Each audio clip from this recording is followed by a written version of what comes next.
नाज़रीन शमीम आपा एक नंबर की डायन निकल आई है।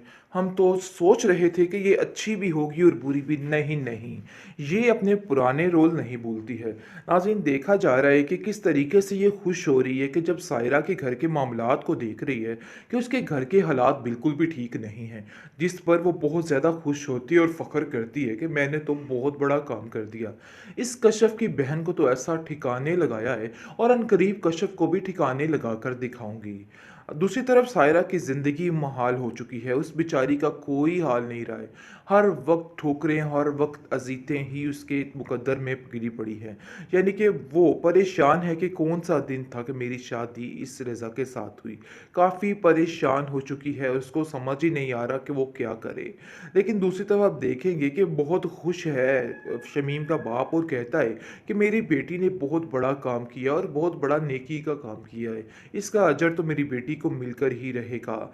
लेकिन वो सायरा की हालत को नहीं जानता, क्योंकि सायरा अपनी सारी बातें अपने घर वालों से छुपा कर रखती है और किसी को कुछ नहीं बताती है। लेकिन उसकी माँ कहती है कि मुझे ऐसा लगता है सायरा कि तुम परेशान हो, लेकिन पता नहीं क्यों मेरा दिल कहता है कि कहीं ना कहीं कुछ बात ज़रूर है। लेकिन वो इस बात के लिए मना कर देती है और इस पर आप देखेंगे कि ताया जान कहते हैं कि अरे भई आप लोगों को तो एक मसला ही बन चुका है कि आपने शमीम के हर काम में रोड़े अटकाने होते हैं और हर उसके काम को बुरा कहना होता है। मेरी शमीम एक तो सारा दिन आप लोगों के नाज़ नखरे उठाए और आप लोगों के लिए इतनी भाग दौड़ करे, लेकिन आप लोग उसके बदले उसको क्या देते हो? मैं तो हैरान हो रहा हूँ कि आखिर आप लोगों की सोच क्या है? अरे भई देखो तो सही कश्यप को, किसी न किस्म का यानी कि कोई गुण कुछ भी नहीं है उस लड़की में।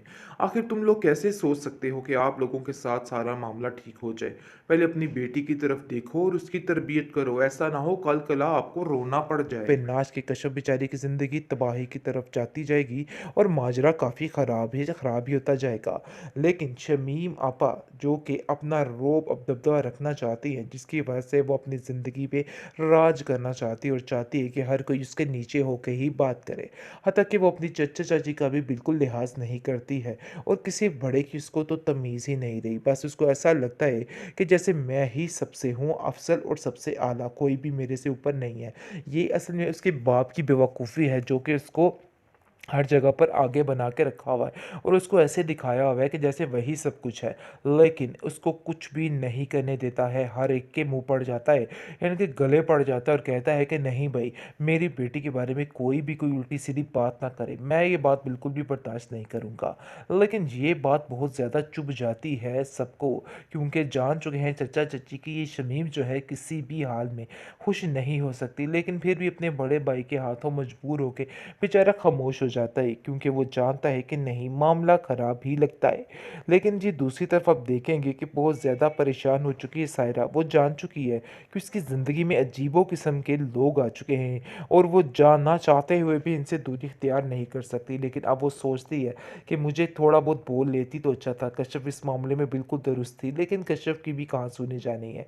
उसको भी इन लोगों के अंदर ही बसना है, चाहे वो जितनी मर्ज़ी होशियार और चालाक बन जाए, लेकिन फिर भी उसका कुछ भी नहीं होना है, क्योंकि जो औरत उसके पल्ले पड़ चुकी है वो उसका हाल बेहाल करके ही दम लेगी, क्योंकि उसने भी ठान ली है कि इसको वो मैं यानी कि मज़ा चखाऊंगी और इसका वो हशर करूंगी कि ये याद रखेगी। बस इसी लालच में ये औरत कश्यप की ज़िंदगी को तबाह करके रख देगी और सोच रही है कि बस मेरा अब मकसद यही बन चुका है। उसकी बहन उसको समझाने की काफ़ी कोशिश करती है कि देखो ऐसा मत करो, ऐसा मत करो, लेकिन कहाँ सुनने वाली है वो किसी की एक नहीं सुनेगी। फाइनली बेबी बाजी की टक्कर का आ चुका है एक और ड्रामा, यानी कि मैदान में आ चुकी हैं आपा शमीम, जो कि तहलका मचाने वाली है। तो ज़रा व्यूवर्स परेशान मत होइएगा, क्योंकि इस ड्रामे का भी अपना ही मज़ा आएगा, क्योंकि आपा शमीम जहाँ भी आती है तहलका मचा कर ही रहती है।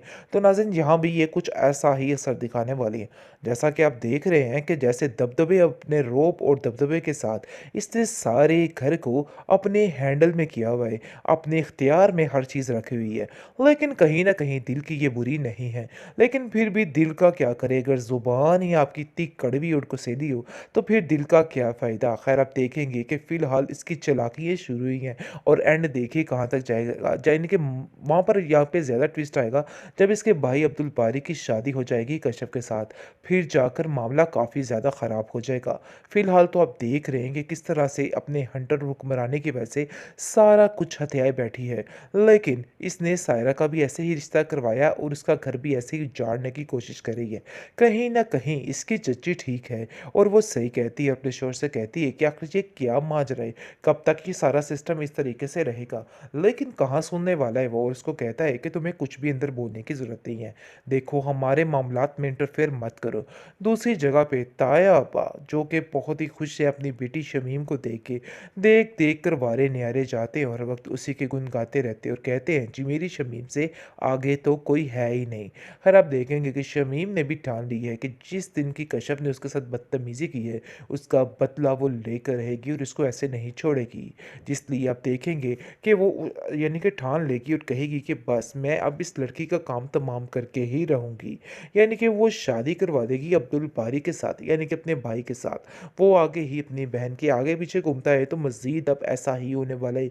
उसके इशारों पे नाच के कश्यप बेचारी की ज़िंदगी तबाही की तरफ जाती जाएगी और माजरा काफ़ी ख़राब ही होता जाएगा। लेकिन शमीम आपा जो कि अपना रौब अब दबदबा रखना चाहती हैं, जिसकी वजह से वो अपनी ज़िंदगी पे राज करना चाहती है और चाहती है कि हर कोई उसके नीचे होके ही बात करे। हत्ता कि वो अपनी चचा-चाची का भी बिल्कुल लिहाज़ नहीं करती है और किसी बड़े की उसको तो तमीज़ ही नहीं रही। बस उसको ऐसा लगता है कि जैसे मैं ही सबसे हूँ अफ़ज़ल और सबसे आला, कोई भी मेरे से ऊपर नहीं है। ये असल में उसके बाप की बेवकूफ़ी है जो कि उसको हर जगह पर आगे बना के रखा हुआ है और उसको ऐसे दिखाया हुआ है कि जैसे वही सब कुछ है। लेकिन उसको कुछ भी नहीं करने देता है, हर एक के मुँह पड़ जाता है, यानी कि गले पड़ जाता है और कहता है कि नहीं भई, मेरी बेटी के बारे में कोई भी कोई उल्टी-सीधी बात ना करे, मैं ये बात बिल्कुल भी बर्दाश्त नहीं करूँगा। लेकिन ये बात बहुत ज़्यादा चुभ जाती है सबको, क्योंकि जान चुके हैं चचा-चच्ची कि ये शमीम जो है किसी भी हाल में खुश नहीं हो सकती, लेकिन फिर भी अपने बड़े भाई के हाथों मजबूर होके बेचारा खामोश हो जाता है, क्योंकि वो जानता है कि नहीं मामला ख़राब ही लगता है। लेकिन जी दूसरी तरफ आप देखेंगे कि बहुत ज़्यादा परेशान हो चुकी है सायरा। वो जान चुकी है कि उसकी ज़िंदगी में अजीबो किस्म के लोग आ चुके हैं और वो जानना चाहते हुए भी इनसे दूरी इख्तियार नहीं कर सकती। लेकिन अब वो सोचती है कि मुझे थोड़ा बहुत बोल लेती तो अच्छा था। कश्यप इस मामले में बिल्कुल दुरुस्त थी, लेकिन कश्यप की भी कहाँ सुनी जानी है। उसको भी इन लोगों के अंदर ही बसना है, चाहे वो जितनी मर्ज़ी होशियार और चालाक बन जाए, लेकिन फिर भी उसका कुछ भी नहीं होना है, क्योंकि जो औरत उसके पल्ले पड़ चुकी है वो उसका हाल बेहाल करके ही दम लेगी, क्योंकि उसने भी ठान ली है कि इसको वो मैं यानी कि मज़ा चखाऊंगी और इसका वो हशर करूंगी कि ये याद रखेगी। बस इसी लालच में ये औरत कश्यप की ज़िंदगी को तबाह करके रख देगी और सोच रही है कि बस मेरा अब मकसद यही बन चुका है। उसकी बहन उसको समझाने की काफ़ी कोशिश करती है कि देखो ऐसा मत करो, ऐसा मत करो, लेकिन कहाँ सुनने वाली है वो किसी की एक नहीं सुनेगी।